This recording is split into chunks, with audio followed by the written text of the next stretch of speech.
Hello guys, চলে এলাম আরও একটি নতুন ভিডিও নিয়ে। আজকে আমরা যাচ্ছি ঈদের বিশেষ টেলিফিল্ম শ্যুট করতে। টেলিফিল্মটির নাম বকুলের লটারি। ঢাকা থেকে সামান্য দূরে গ্রামীণ পরিবেশ দেখে আমরা সবাই অবাক হয়েছিলাম, কারণ এরকম পরিবেশ ও সৌন্দর্য সাধারণত দেখা যায় না। গ্রামেও এখন শহরের ছোঁয়া লেগেছে, তবে এই গ্রাম খানিকটা ব্যতিক্রম। ঢাকা থেকে শুটিং ইউনিট এসেছে শুনে পাশের গ্রাম থেকে মানুষ ছুটে এসেছে এক নজর শুটিং দেখার জন্য। সাধারণত আউটডোর শুটিং করার মজাই আলাদা, আর সেটা যদি হয় রাতের বেলা তাহলে তো কোনো কথাই নেই। প্রচুর লাইটস, প্রচুর আলো একটা শুটিং সেটকে প্রাণবন্ত করে তোলে, দেখতে আকর্ষণীয় লাগে।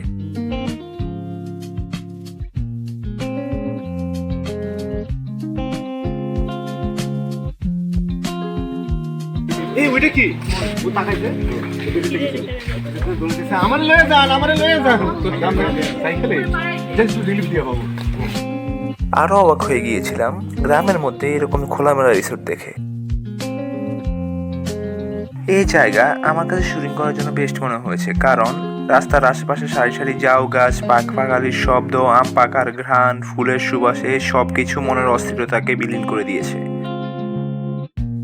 মাওয়াতে এত সুন্দর জায়গা থাকতে পারে আমি কখনো ভাবতেই পারিনি। আমরা এখন জোন শিফট করে যাচ্ছি স্বপ্নের পদসেতু অর্থাৎ মাওয়া ঘাটে। বিকেলবেলা মাওয়া ঘাটে প্রচুর লোক থাকে, এই জন্য শুটিং করার সময় অনেক প্রবলেম ফেস করতে হয়েছে আমাদের। তবে আলহামদুলিল্লাহ চরম বাধা পেরিয়ে মাওয়া ঘাটে শুটিং শেষ করলাম।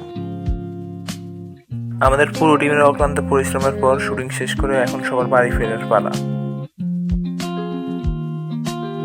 এরকম শুটিংয়ের পেছনের গল্প জানতে আমাদের সাথেই থাকুন। আল্লাহ হাফেজ।